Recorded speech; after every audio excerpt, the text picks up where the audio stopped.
Bom dia! Ah, novo dia, nova disciplininha. Ah, vamos lá, última vez eu botei na mesa um teorema bem poderoso e interessante, que tem muitos números envolvidos. Eu não sei porquê, mas sempre quando você quer falar o cantor Schroeder-Bernstein, os iniciais quase sempre são esses, a não o CSB. Mas enfim, não importa. E começamos com uma dica antropomórfica para fechar isso. Eu vi umas tentativas, mas nenhuma fechou. Então, a primeira coisa que eu quero ver é dar uma dica sobre como resolver esse problema dos casamentos. Eu não vou resolver o problema dos casamentos. Eu vou dar só uma dica. E é meio contraintuitivo como isso pode ser uma dica, porque até agora você tinha apenas uma obrigação, satisfazer isso, certo? Você está no planeta, precisa casar todos onde tem pelo menos uma direção de amor. E agora, na verdade, a dica vai ser que eu vou te obrigar a ainda mais coisas. E mesmo que às vezes acaba sendo, nossa, então nem conseguia com menores restrições, agora você está me dando mais restrições, mas muitas vezes as restrições acabam sendo dicas, certo? Se eu falar tal que faz isso, praticamente pode ver isso como se fosse também uma ajuda. Começa fazendo essas coisas, certo? Então a dica aqui seria o seguinte: considere um bichinho X, habitante desse mundo,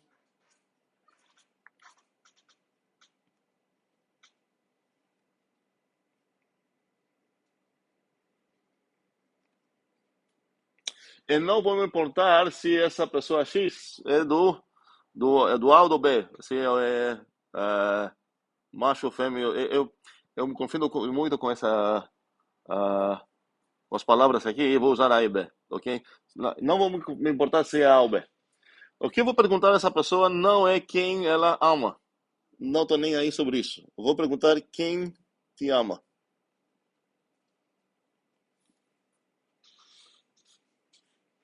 Eu vou definir uma sequência onde o x0 vai ser a própria pessoa x, x1 vai ser a resposta da x nessa pergunta, certo? Então, aquela pessoa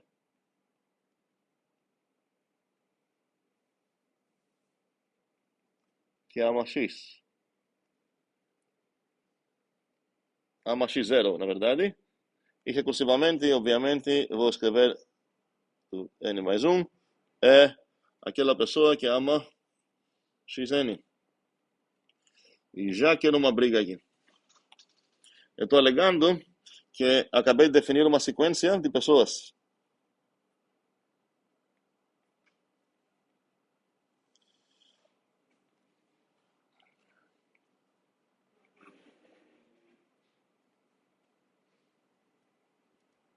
Ah,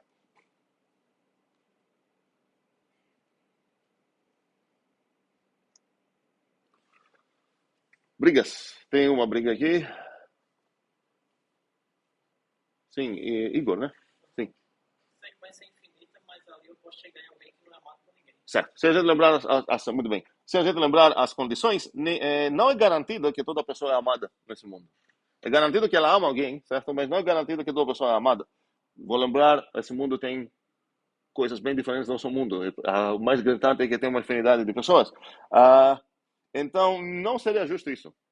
Então, para ser mais justo, seria que, na verdade, com essa coisa que eu defini, ou eu acabo ganhando uma sequência de fato, se sempre tem alguém que ama o anterior, ou em algum momento ela acaba. E nesse caso, eu não tenho uma sequência, eu tenho uma lista finita, certo? Faz sentido isso? E agora, eu quero separar todo mundo, não em gêneros, de A e B, quero separar todo mundo em três classes, ok? Três partes, onde seriam aqueles que o caminho deles, não vou definir o caminho desses caras, certo? Então, aqueles que o caminho, onde vou escrever isso? Então, vou chamar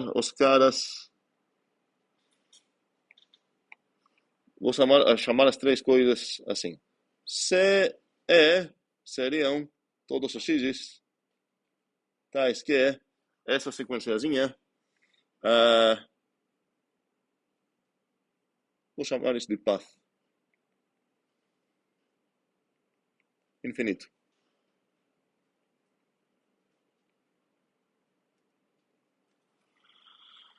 Alguém pode adivinhar quais vão ser as outras duas classes que eu vou considerar? Muito bem. Caso que é finito, eu quero separar em duas. Se termina em A ou termina em B.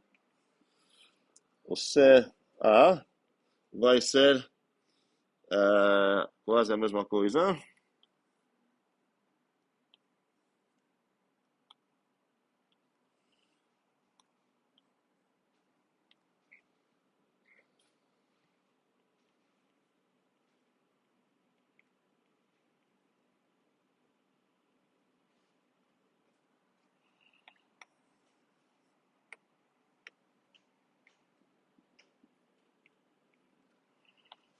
E o B seria...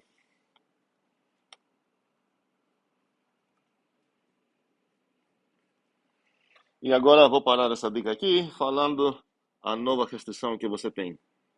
Não apenas casar todos com aquela maneira que tem amor pelo menos de uma direção, blá blá blá, mas casar todos esses caras aqui entre si, e esses caras entre si, e esses caras entre si. Então nenhum desse grupinho aqui vai casar com o outro. Eu acho que isso deixa a coisa bem mais legal. E a partir disso, óbvio, o homework é demonstrar de fato, sem coisas antropomórficas, o teorema, que vai ser bem fácil, ok? Sei, isso, fechar os detalhes, ok? Alguma dúvida? A dica faz sentido? Sim, Jamile. Estou falando que a dica que estou dando é que os casamentos que você vai obter não vão casar nunca um desse grupo com um desse grupo. Ou um desse grupo com um desse grupo. Eu separei efetivamente todo o meu grupo em três partes. Vamos dizer, esses são os CA, esses são os CB e esses são infinitos. E estou falando que tem como casar todo mundo com todo mundo da maneira com a anterior restrição, que precisa ter pelo menos um amor no casal, em todo casal. Ainda mais, esses bichinhos aqui vão casar entre si só, esses bichinhos só entre si e esses bichinhos só entre si. Faz sentido? Ok. Como é? O passo de X é meio bagunçado aqui, porque ou é sequência, se ela é infinita, ou é uma lista finita, certo? Por isso estou falando, se por acaso acontece que essa recursão aqui, qual o erro dessa recursão aqui? Eu estou usando essa palavra. Qual a palavra critical aqui que está errada? Qual? Não, não, na parte de definição recursiva. Aqui tem a definição recursiva é essa aqui, certo? Eu poderia até emitir essa segunda parte, porque foi só para começar, mas não é útil para nada. Ok? Então, poderia dar só essas duas aqui para definir uma supostamente sequência, mas estou falando qual é o, o N mais um porque é bugado. Hum,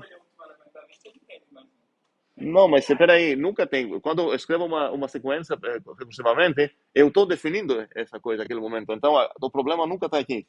Estou falando que essas coisas praticamente estou definindo, certo? Essas, já sei isso. Tem uma coisa errada aqui. O compilador não deixa essa coisa. Ou aquela, obrigado. Não tenho o direito de usar a palavra aquela, certo? Para ter o direito de usar a palavra aquela, preciso saber o que é. Existência e unicidade, certo? Então, esse é o problema aqui. Mas estou fazendo isso em modo de, sei lá, modo de falar. No caso, se tem, solicite aquela. Se não tem, para aqui, não vai ser definido mais. Em vez de falar, eu ganhei uma sequência, você ganhou uma lista finita. Hum? Não, considere que essa coisinha que eu estou definindo aqui, o par de x, certo? É, pode ser ou uma sequência, ou vai terminar num certo cara, certo? E agora quero olhar, caso que termina, pode terminar nele mesmo, certo? Se a pessoa não é amada por ninguém, o par de x é a listinha x. Porque eu perguntei x, quem te ama? Ninguém? Foi mal, certo? Ok, eu parei aqui. Então, nesse caso, o par de x vai terminar no mesmo gênero do x. Aham. Não, não, é para que não quero ideias de como resolver. Isso vão pensar em casa, vão postar no Zurlip junto com a demonstração do cantor Shredder Bernstein. Sim. Não, essa é a dica. Sim, se você começar assim, nos dois gêneros A e B, e você pegar um bichinho X, quem te ama? Esse cara aqui. Quem te ama? Esse cara aqui. Quem te ama? Esse cara aqui. Ah, e quem te ama? Ninguém. Então, esse cara aqui, o passo desse bichinho aqui, esse é o X0 dele, X1, X2, X3 e acabou. Então, o path vai ser essa coisinha aqui. Então, em qual categoria ele pertence? O X0? Na CB. Então, X0 aqui, meu X, na verdade, pertence no. O X, e que é o X0 sempre. Como é? Pode ser que essa coisa nunca termina. Certo? Então, nesse caso, eu vou falar que ele pertence aqui. E se terminar no outro lado, se terminar aqui e acabar, eu vou falar que ele pertence aqui. Ok? Outras dúvidas? Sim. Sem dica, sem resposta. Okay. Sim, sim, sim. Não, você está falando com a ideia de resposta. Isso não é dúvida. Como é? Não, isso não é uma dúvida. Tá, ok. Sempre você pode falar, tem uma dúvida. Será que a resposta é tal? Ok, tá. Mas vamos esquecer esse tipo de dúvida eliminado. Ok? Ah, continuando, quero definir algo que parece que talvez não tenha nada a ver com o que eu estou fazendo, mas vou botar um combo para pensar sobre isso, acho bastante interessante. Ah, eu vou definir o Hypergame. Vamos lá. Antes de definir o Hypergame, preciso falar poucos de jogos. E nesse caso, quero falar o que significa que é um jogo determinante. Clássico exemplo de um jogo determinante é o jogo de velha, onde você começa assim, tem dois jogadores, e você começa a jogar, certo? E é determinante porque não importa o que você vai fazer nesse jogo, não tem como uma partida de jogo ser infinita. No máximo, depois de 9 uh, movimentos, jogadas, ok? Máximo de cada partida tem jogadas, é isso? Ok. Então, no máximo de 9 jogadas aqui, essa coisa vai terminar, ok? Podemos começar a jogar, pode ser antes, ok? Mas se existe um natural tal que não tem nenhuma partida que supera esse natural, eu vou chamar esse jogo de determinante. Então, seria a ideia é saber o que significa jogo determinante.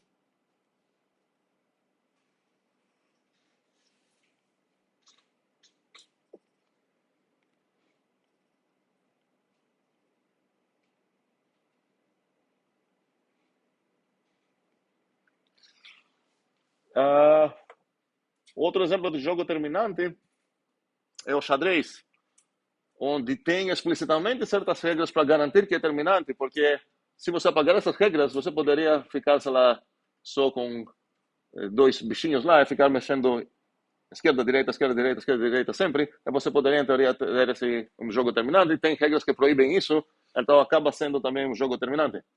Faz sentido isso? Para todos, ok. Um jogo não terminante seria eu falo um número e você fala um número que precisa ser maior que o meu.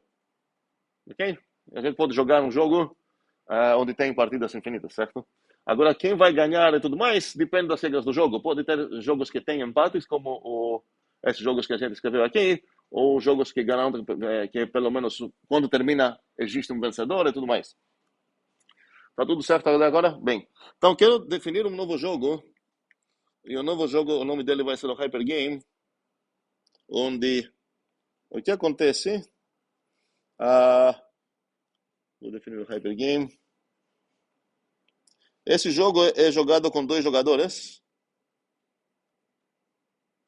onde o jogador um, vamos dizer, aquele que joga primeiro, o jogador 2, aquele que joga segundo, e depois se alteram, certo?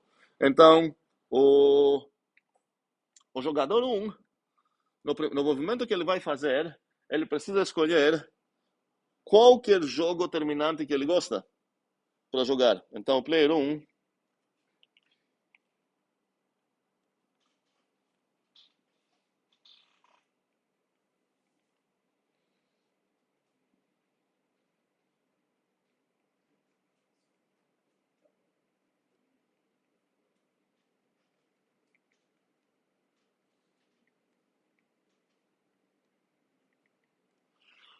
Agora, o que acontece? Vamos dizer que a gente está jogando esse Hyper Game, tá? Eu e André, eu sou o player 1, então vou falar, um válido movimento para mim seria o quê, por exemplo?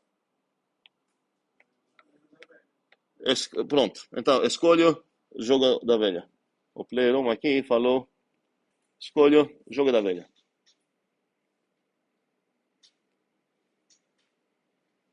E a partir desse momento a gente entra numa partida de jogo da velha. Só que o player 2, que seria André aqui, vai precisar vir ao primeiro jogador desse jogo. Então aqui ele vai escolher algum quadradinho. Onde você joga? No meio. Ok. Clássico. Ok. E agora o P1 de novo vai responder aqui. Ok? Sei lá. E por aí vai. Quem ganha esse jogo, Hyper Game, é quem vai ganhar o jogo que foi escolhido. Ok? Observação. O Hyper Game é determinante. Graças a essa parte aqui. Porque se eu pudesse escolher um jogo que não seria determinante, eu não poderia garantir também que o Hyper Game é determinante. Faz sentido isso? Mas a primeira regra me obriga a escolher um jogo que é determinante. Então, se o jogo que escolher tem um upper bound, assim, sei lá, de 42, o jogo da velha tem 9, eu sei que o Hyper Game vai terminar agora, esse que eu estou abrindo, em no máximo quantas jogadas? 10, certo? N mais 1. Faz sentido porque a primeira jogada foi escolher o jogo, ele é terminado, então tem um certo N que nunca vai mais que isso. Então, o jogo que estou jogando, o Hyper Game, nunca vai superar N mais 1 movimentos. Faz sentido? Ok, então a conclusão aqui é que o Hyper Game é determinante.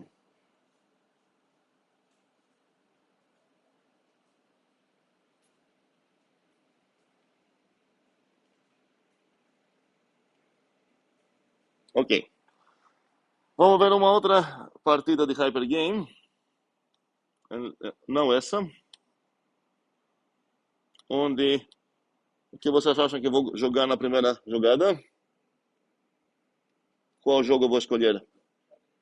Como é? Xadrez? Não tão interessante. Acabei de descobrir que o Hyper Game é determinante. Então vou escolher o Hyper Game. É válido o movimento? Ok. E agora André vai precisar ser o primeiro jogador do Hyper Game. Agora, se ele jogar, seria válido falar, ok, eu vou querer jogo de velha, certo? Jogo de velha. Nesse caso, começa um jogo de velha, blá blá. Só que a gente está descobrindo aqui que, sendo terminado o Hyper Game, ele poderia falar Hyper Game. E agora eu viro o primeiro jogador desse, e o que eu vou falar? Muito bem. Tem alguma uma coisa estranha aqui? Opa, obrigado. E agora, essa é o que é? Essa é uma jogada infinita de qual jogo? O Hyper Game, que acabei de demonstrar supostamente que o Hyper Game é terminante. Tem algo estranho acontecendo. O Hyper Game, no final das contas, é terminante ou não é terminante? Certo? Porque o argumento que falei aqui parece bem plausível. Já que a primeira regra está falando para mim, escolha um jogo terminante, significa que em N mais 1, meu jogo vai terminar. Certo? Como é? Vamos ver o que vamos precisar fazer. Agora, o que isso tem a ver com tudo que a gente está fazendo? É o seguinte, vou dar, já como homework, transformar essa ideia para uma nova demonstração do Teorema de Cantor. Outra, vai lá outra. Outra. Qual é o Teorema de Cantor que estou falando? Isso. Qual? A versão mais madura, qual é?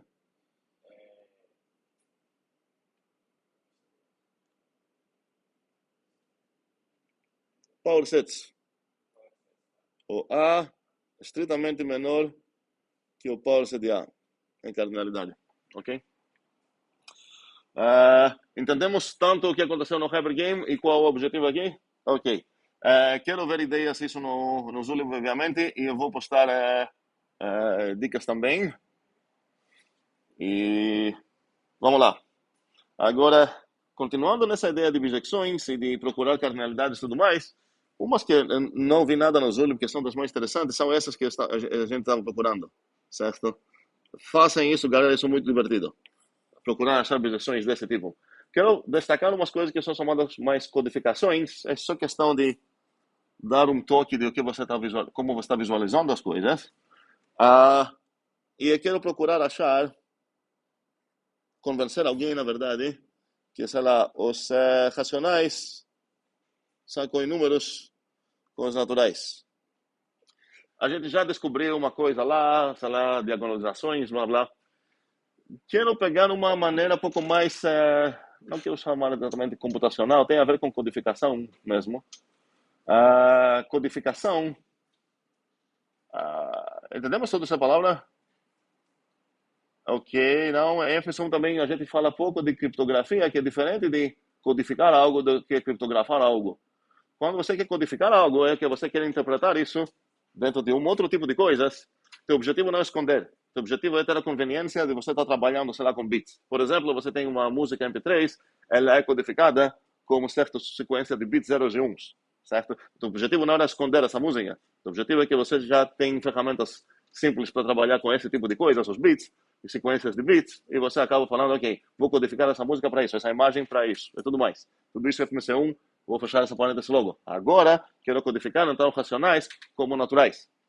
A ideia é que os naturais conheçam muito bem, e se eu conseguir codificar, normalmente a codificação é coisa injetiva.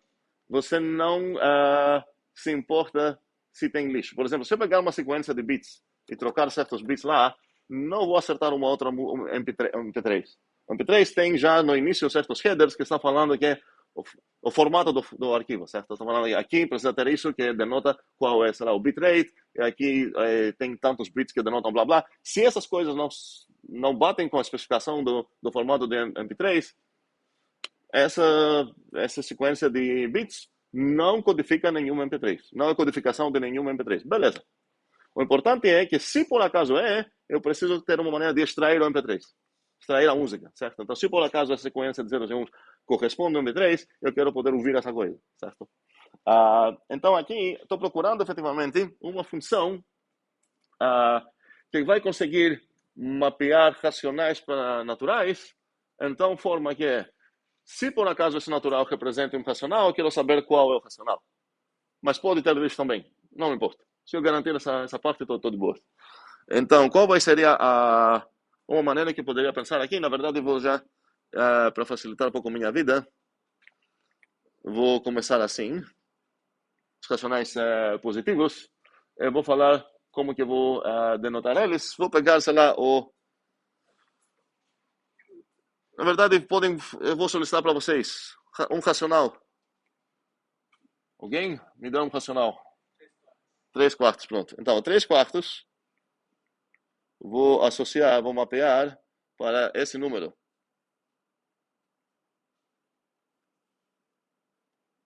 É um número bem grande, que nem quero pronunciar. Sei lá, é 1 bilhão, certo? Eu já me perdi aqui. 1 bilhão 100 mil e 1, certo? Então, natural, 1 bilhão 100 mil e 1 vai ser codificação de 3/4. Eu acho que isso é suficiente para vocês entenderem o que eu estou pensando? Ok. Outra maneira seria... Ok, e se eu quisesse os negativos também, como poderia fazer isso?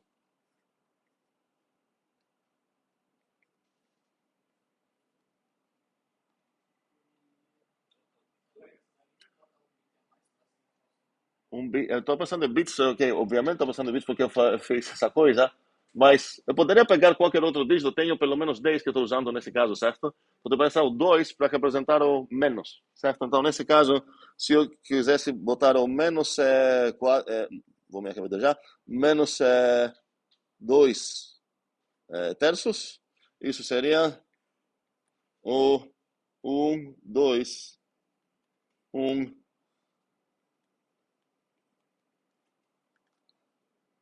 Faz sentido? Que isso? Tá? Porque agora a minha ideia é que, como vou recuperar essa informação, vou considerar que os 1 são separadores, ok? E a ideia, então, que aqui tem um escondido inteiro, aqui um escondido inteiro. Já que ele começa com 2, eu sei que vai ser menos, e a quantidade dos zeros que eu botei aqui, menos 2. E aqui não tem menos, então vai ser o 3. Então, esse cara foi o menos 2 sobre 3. Estou dando esses só dois exemplos de codificações. Dá para entender também que esse cara aqui vai acabar sendo... Posso codificar esse cara como natural também? Lembramos qual é esse cara? São todas as listas finitas de naturais. Então, se eu tenho, por exemplo, essa lista aqui, será 4, 0, 2. Como poderia, para onde poderia mapear essa coisa aqui? Bem simples. Sim, Olivia?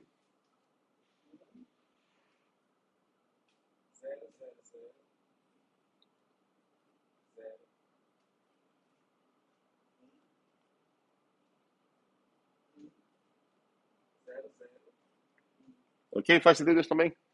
Ok, então tem uma maneira então, de embutir coisas que parecem bem maiores dentro dos naturais e uma codificação. Não tem vezes onde você quer uma codificação eficiente. Nesse caso, eu quero só saber que existe. Não acaba sendo muito suficiente, porque esse número aqui é enorme se eu ver isso como número, e aqui estou codificando uma coisa que parece bem mais simples, ok? Mas queria dar só esse início sobre codificações e deixar vocês definir umas coisas, junto com aquele comum que está faltando muito, sobre demonstrar essas economicidades aqui. Que a gente já viu. Ah, sim, Jamile. Não, implementar o quê?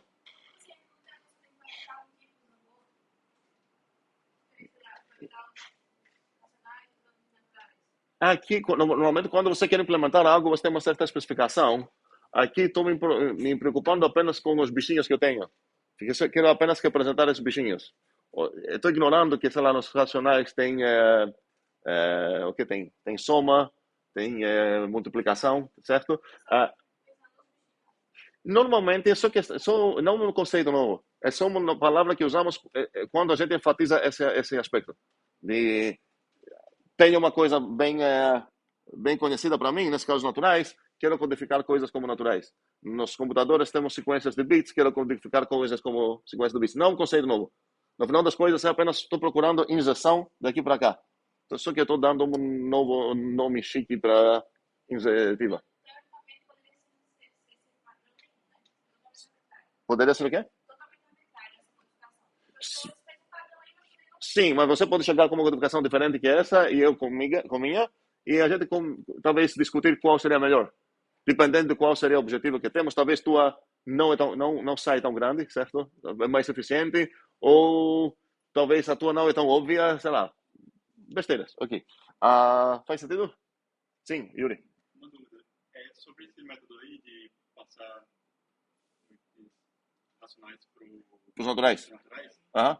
Estava pensando aqui. Se tiver algum. Por exemplo, essa forma que você escolheu. Aham. Teria algum problema? Porque, tipo assim, esse 1 bilhão Aham. sobre. Por exemplo, 1 bilhão sobre 1. É a Aham. mesma coisa que esse 3 quartos. Se fosse assim, teria um problema. Mas não é, porque se eu quero falar, será o 1000 sobre 1 que você está falando, isso seria 1, 0, desculpa, 1000 zeros aqui, 1, 1 zero aqui e 1 aqui. Certo? Não vai ter conflito, não. Porque a única coisa que importa aqui é a quantidade dos zeros. Faz sentido? Ok. Ok, beleza. Agora, a partir do teorema do Cantor que a gente viu, quero botar na mesa, antes de chegar nessa pergunta, pronto. A gente já se perguntou sobre isso, mas quero voltar para isso porque é bastante importante. Se eu começar com o zero, ou desculpa, o vazio, não, desculpa, não vou, não vou botar o vazio. Eu sei que entre o n, eu sei que o n, os naturais, é menor em cardinalidade com o power C dele, a partir do teorema de Cantor, e a gente viu que posso aplicar isso novamente, isso vai ser menor que o power C do power C de n, e por aí vai. Okay? Uma grande pergunta seria se eu tenho um cara entre esses dois. Um conjunto que tem uma cardinalidade estritamente entre as duas. A gente teve um clicker sobre isso, se não me engano. Teve? Sim. Eu falei que em algum momento a gente vai discutir isso, mas isso vai acontecer em conjuntos de funções relações 2. Vou só dar o nome da hipótese que não tem algo intermediário, isso é chamada continuum hypothesis. E a generalizada é que isso acontece para qualquer uma, entre qualquer A e o parse de A. A ideia é que você não consegue enfiar nenhum cara entre esses dois.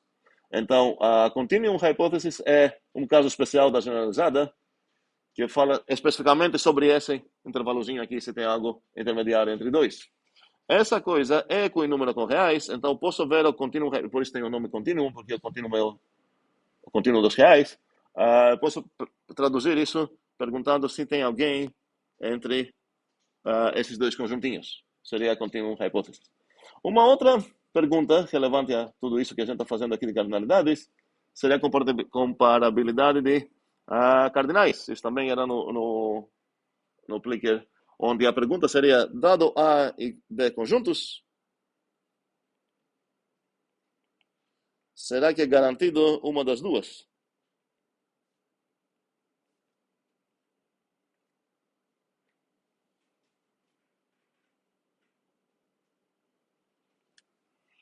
Ok? Faz sentido essa pergunta? A gente não demonstrou nenhuma das duas. A gente vai discutir isso sobre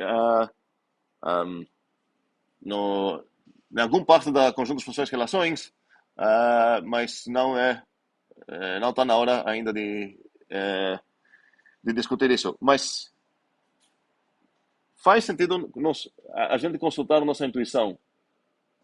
E já fiz o Plicker, não quero abrir o Plicker aqui para contar, para não confundir com o próximo Plicker de hoje, mas assim, para a primeira pergunta, quem acha que de fato não tem, continuum hypothesis está falando que não tem algo intermediário. Então, quem acredita entre os naturais e os reais? Então, quem acredita nisso, levantar a mão, quero contar só. Que não tem nada intermediário com as reais. Sim, certo? Em cardinalidade, certo? Não com essa ordem, obviamente com essa tem, ok? Com essa ordem. Todos os conjuntos que a gente conhece como assim, intermediários com essa, acabaram sendo ou equinúmeros ao naturais ou equinúmeros aos reais. Então, a pergunta é bem plausível. Quem acha que de fato não tem algo intermediário? Quero ver mãos. Intuições. 10, ok. Quem acha que tem? Então tem 2 ou 3 abstinências e 10 ao favor.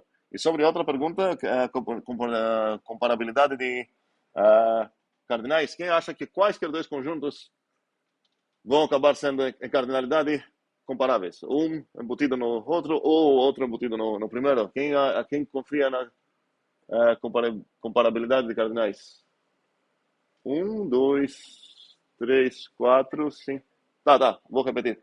O que significa confiar nisso? Significa que, dados qualquer conjunto A e B, em questão de cardinalidade, um vai ser menor ou igual ao outro.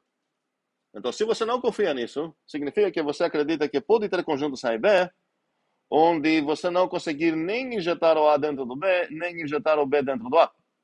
Todos os conjuntos que a gente viu até agora foram comparáveis. Ok? Mas isso não significa que todos são. Então, a pergunta é, a intuição de vocês aqui está dizendo que vão de fato ser todos comparáveis ou não? Essa é a dúvida. Quem acha que são todos comparáveis? 1, 2, 3, 12, 13, ok. E quem acha que vamos conseguir ter dois conjuntos onde nenhum vai ser injetável no outro? 0 e umas abstinências novamente. Ok, tá bom. Vamos voltar a discutir isso com um pouco mais ferramentas no futuro dessa disciplininha ainda. E estamos finalmente, acho, no ponto de parar o CFR1 e já começar a falar. Não, na verdade, a melhor maneira de parar o CFR1 seria a seguinte. E vamos lá. Opa. De fato. Então, Cantor está lá definindo seus conjuntinhos. ah, e a galera tem criado bastante polêmica, mas em algum momento, ah, um cara bem famoso e bem simpático, chamado Russell, que vocês conhecem, eu espero, se não, procurem conhecer, por diversos motivos, ah, está, na verdade, ele mandou uma carta para Frege. Frege estava tentando, era um dos maiores lógicos da época, estava gastando os 10 anos da vida dele tentando formalizar a matemática no grande livro dele, e Russell tinha uma cópia, e lá já nas primeiras páginas achou um dos princípios a partir dos quais todo o livro estava baseado neles. Ele achou que um probleminha com isso, ele comunicou isso com Frege, ele falou, olha, sou muito fã, o livro parece bem legal, tudo mais, só percebi um probleminha, queria saber como resolvemos esse problema, e o problema que percebeu foi o seguinte, a Frege estava usando o que a gente tem usado também todo esse tempo, e para definir conjuntos, vamos dizer assim, ele não estava trabalhando com conjuntos, estava trabalhando com predicados. A gente também identificou um pouco as duas noções, mas para traduzir isso melhor para a nossa notação, entender a situação, eu vou usar conjuntos mesmo. Então a ideia seria definir. Tá, vamos lá. Talvez vocês vão lembrar isso algo de para vocês. Eu posso perguntar se um X pertence ou não nele mesmo. E todos os conjuntos que a gente tem até agora não satisfazem essa coisa, parece meio estranha. Por exemplo, o conjunto dos naturais não é um número natural, então, de fato, ele não pertence a ele mesmo. Okay? E isso vale para qualquer conjunto que a gente... Para o vazio também, com certeza o vazio não faz parte do vazio, ninguém faz parte do vazio. Sei lá, o 01, com certeza não é um membro do 01. Olhando para essas coisas, a gente ia falar o que Jamil vai falar agora, fale. Tem Taipei, certo? Só que estamos no momento onde o Russell começa a pensar sobre esse conceito de tipos. Até agora não temos nenhum tipo. Todas essas coisas, o tipo delas são set, ok? Ou pior ainda, objeto. Então essas perguntas, essas coisas são proposições perguntáveis sempre. Você bota uma coisa, por acaso, a galera ia falar, ok, essa é uma proposição falsa. Desculpa, essa é uma proposição, desculpa, verdadeira, né? Porque de fato ele não pertence. Não tem questão de type error porque não tem questão de tipos. Então precisamos pensar numa ideia tipo Python, ok?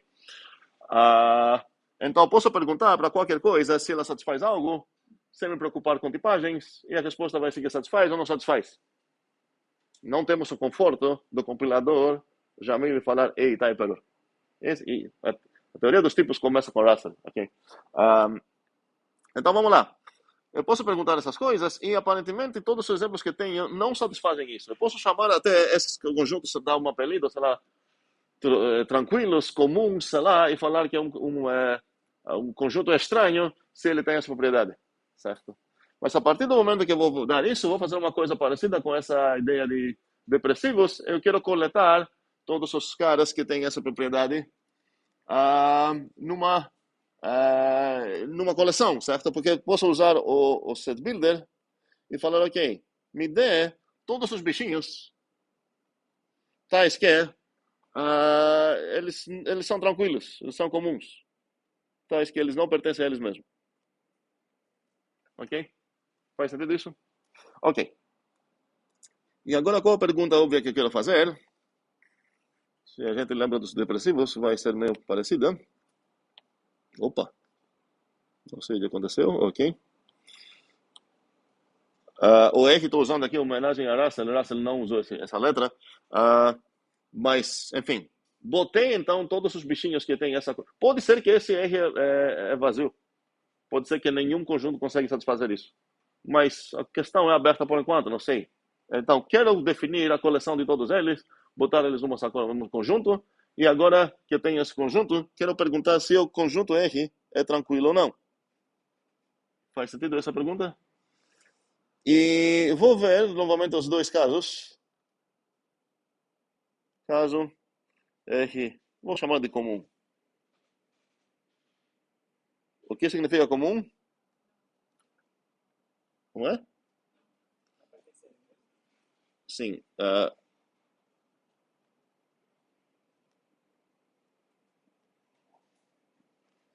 significa que o R não pertence a ele. E agora talvez eu vou precisar usar cores. Porque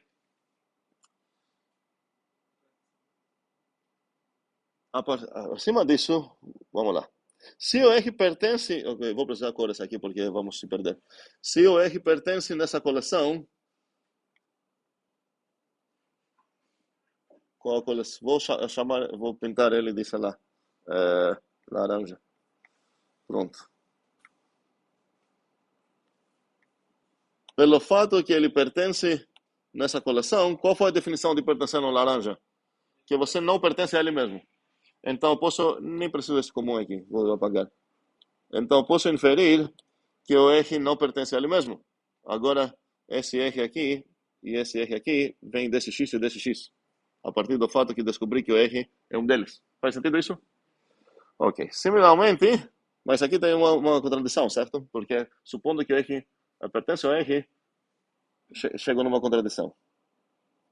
Se eu falar aqui, na verdade, vamos considerar que o R não é um membro dos laranjas, então significa que o R tem essa propriedade estranha de pertencer a ele mesmo. Faz sentido?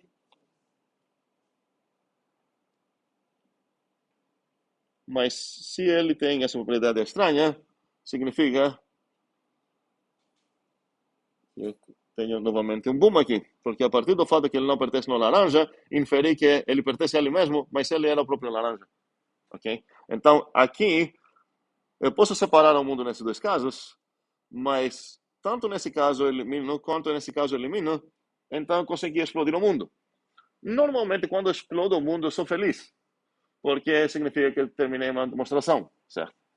Mas imagine agora que você quer demonstrar qualquer coisa absurda. Sei lá, que o zero é igual a 1.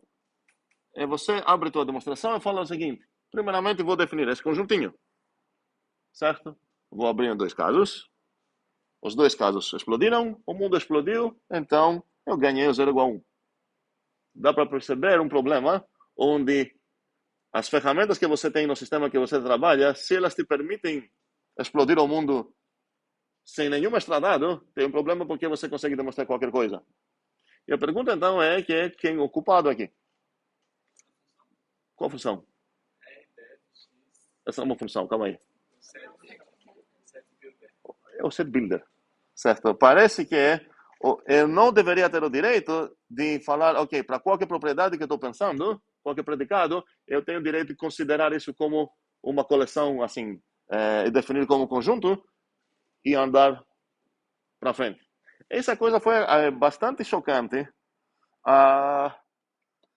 e teve várias, na verdade, já teve duas abordagens bem distintas. Uma seria, esqueça essa coisa, porque vai ser uma besteira, como se em algum momento a gente dividiu algo por zero e precisamos procurar isso e evitar essa divisão por zero, a matemática continua sem preocupação.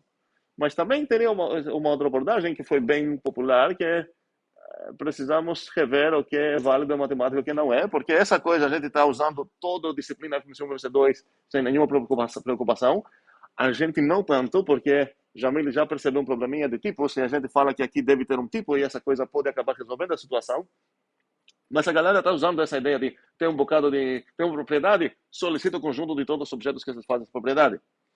E a partir disso a gente consegue explodir o mundo, então precisamos rever um pouco o que acontece. E começamos a apreciar, assim, a necessidade de ter fundamentos de matemática onde estabeleçam exatamente o que podemos fazer, o que não podemos fazer.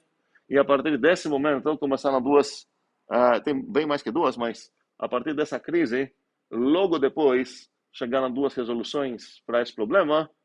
Uma foi de Zermelo, onde falou, galera, não dá para fazer essa coisa assim tão livre. E a gente vai ver a abordagem de Zermelo, que começa a ser a teoria axiomática dos conjuntos, como fundamento assim, o mais popular, que corresponde a uma abordagem Python sem tipos, tudo é conjunto. E a outra abordagem era de Russell, onde praticamente falou, peraí, não dá para ter coisas juntas de tipos diferentes, precisamos ter uma hierarquia de tipos, e começou só a teoria de tipos, que também evoluiu bastante. A gente vai ver um pouco dessa. Na verdade, sobre teoria dos tipos, a gente já tem trabalhado, querendo ou não, com alma bem tipo teórica aqui, Por isso, já percebeu um problema aqui que na época ninguém ia perceber. E a gente vai ver as duas coisas no conjunto, funções, relações 2, que vai começar a partir da próxima aula. Terminamos aqui a aula. Tem um aplicadinho